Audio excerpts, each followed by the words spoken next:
Essa semana nós tivemos algo que fazia quase um ano que nós não víamos. O título do Tesouro IPCA mais o 2045, claro, pagando IPCA mais 6%. E por que isso acaba valendo um vídeo, né, gente? Porque toda vez que a gente vê títulos do Tesouro pagando algo próximo a 6% ou mais do que isso, ao meu ver, isso liga um alerta de oportunidade nesse mercado de renda fixa. Isso, claro, para quem olha para esses títulos, pensando ou talvez na questão da aposentadoria, você está garantindo um ganho real ali de 6% ou mais, porque você está já trazendo a correção da inflação nesse título, ou até mesmo para quem pensa na questão de marcação a mercado, quando a gente tem essa volatilidade nesses títulos por alguns fatores que talvez não estavam ali dentro da expectativa do mercado. E sim, gente, eu quero trazer para vocês o que está acontecendo, que essas taxas desses títulos do Tesouro aqui no Brasil, elas estão subindo e sim, tem a ver com o mercado lá fora. É bem verdade que quando a gente olha a nossa curva de juros, né, tanto a curta como a longa, como vocês estão vendo aí na tela, muito disso já tem a precificação dos riscos fiscais, a meta de déficit zero que não deve ser atingida, do endividamento do país. Todas essas questões, elas vêm sendo precificadas aos poucos nessas curvas de juros. O que nós temos, inclusive, que vocês estão vendo aí, e que é algo curioso, é o seguinte: nós estamos vendo que a curva de juros curta, que é essa de um ano, essa mais abaixo, ela vem sim cedendo aos poucos, e isso é natural porque nós estamos vendo cortes nas taxas de juros. E quando a gente olha a curva de juros longa, ela não vem cedendo da mesma maneira. E bem, na verdade, nesses últimos dias ela acabou ganhando um pequeno impulso aí para cima. E sim, tem a ver com as questões aqui do Brasil, mas tem também a ver com as questões lá fora, com as questões globais. Sim, gente, por que isso pode acabar acontecendo, né? Uma curva de juros de curto prazo ir para baixo e a outra ir para cima. Porque quando a gente entende que com o corte na taxa de juros, isso talvez pode impactar na nossa inflação e que lá na frente a gente vai ter que voltar a aumentar a taxa de juros, então sim, a curva de juros longa, que é essa de 10 anos que eu trouxe para vocês, ela pode subir na contramão da curta que está caindo. Mas é claro que isso é uma hipótese, você também pode ver em alguns momentos as duas curvas de juros caindo, mas não é o que a gente está vendo nesse momento. A questão é, quando eu falo que existem questões lá fora que estão impactando os nossos títulos aqui, é porque, como eu falei para vocês, uma parte de todo esse risco Brasil, ele já está sendo precificado nessa taxa de juros. Só que o que tem acontecido lá fora é que as taxas de juros por lá também têm subido.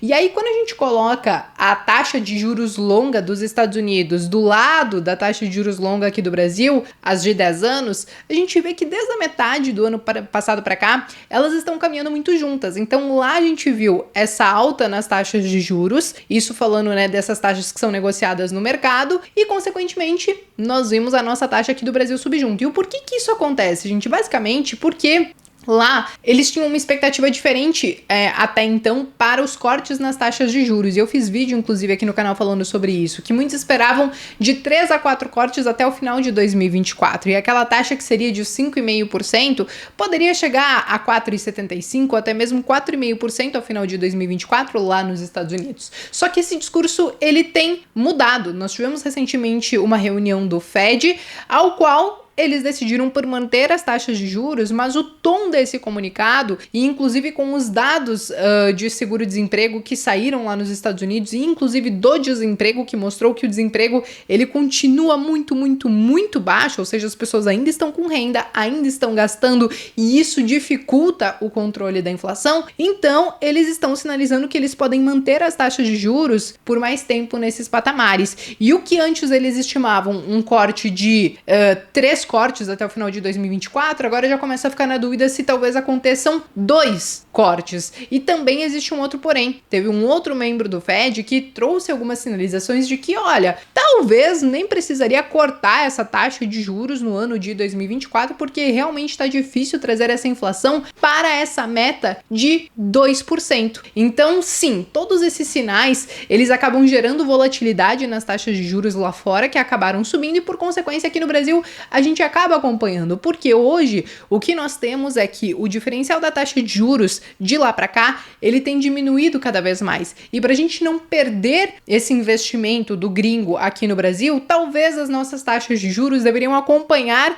as taxas de juros lá fora. Então a gente vê esse movimento muito sincronizado dessas taxas e a consequência disso é que isso impacta então até mesmo nesses títulos do Tesouro. Agora vamos falar sobre o porquê é que eu acho que quando esses títulos do Tesouro estão pagando IPCA mais 6, IPCA mais 6,5, IPCA mais 7, como já aconteceu em alguns momentos da história, o porquê que eu acho que isso pode sim ser uma oportunidade. Ao meu ver, quando a gente olha um histórico de 10, 20 anos, e aqui deixa eu trazer alguns recortes para vocês, tá? Aqui, por exemplo, em 2008, como a gente pode ver, as taxas do Tesouro IPCA+, com juros semestrais de 2035, chegaram a mais de 8%, quase 9%. Aqui, onde a gente não tem nada, né, que tá quase zerado, é porque não teve negociação desse título, tá? E quem negociou essas taxas lá em cima, com certeza conseguiu fazer um bom dinheiro, seja com a marcação ao mercado, ou seja quem decidiu pensar na aposentadoria com esses títulos, porque você travou uma taxa líquida de inflação, né, líquida ali do IPCA, de quase 8%, de quase 9%. E isso sim é um ganho muito interessante para os padrões brasileiros. Saindo de 2008 e vindo também para uma outra crise que a gente teve aqui, 2014, 15, 16, nós também tivemos taxas acima de 7%, também chegaram muito próximas a 8%. E aí, quem conseguiu garantir essas taxas também conseguiu fazer um bom dinheiro com marcação a mercado. E claro, talvez se ainda estão carregando esses títulos, tem taxas inclusive melhores do que as que nós temos hoje.